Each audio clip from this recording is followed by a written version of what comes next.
The 19th of March 1998, there was one of the most dastardly murders of the Troubles carried out in West Belfast. Two young signalmen, two corporals that had been just fixing stuff. That's what they were doing. They're just fixing stuff around RUC bases and army bases. They strayed into an IRA funeral. Whether they went there to have a little nosy or whether they went there by accident, nobody really knows, because they're not here to tell the tale.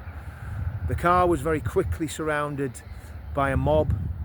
Of course, we've got to put this in a bit of context. This was a couple of days after Michael Stone had carried out the attack on Milltown Cemetery, and tensions were very, very high. And at the time, the RUC had a policy of not policing those funerals very, very heavily.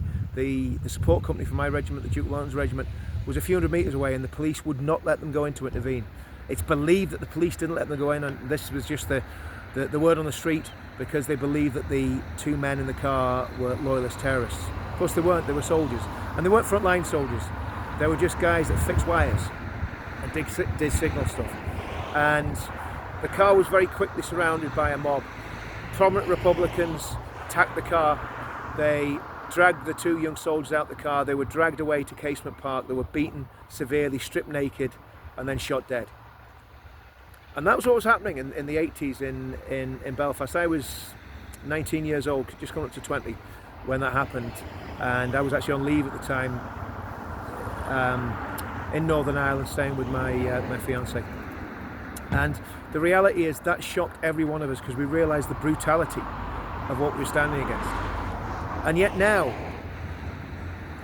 20, 30 years after the conflict's finished, soldiers are still getting dragged before courts, still getting investigated for supposed crimes, and all the wishy-washy liberals, all the Republicans, all the nationalists are cheerleading in the background. And people have got to remember why British soldiers came to Northern Ireland. British soldiers came to Northern Ireland to protect the people of Northern Ireland, Protestant and Catholic. There was very little sectarianism in the British Army. British soldiers came here to do a job. And the fact that men are being dragged back across the water from England, dragged into courts, I've heard word that there's RUC men getting dragged before the courts as well. It is an absolute national scandal. And it's more evidence of the two-tier policing that we talk about. It's not happening with the boot on the other foot. Republicans aren't being pursued for the dastardly crimes they carried out. Loyalists aren't being pursued for the crimes they carried out. No, it's just the British Army, just British soldiers and people that were connected with the security forces, whether they are RUC or UDR or British Army.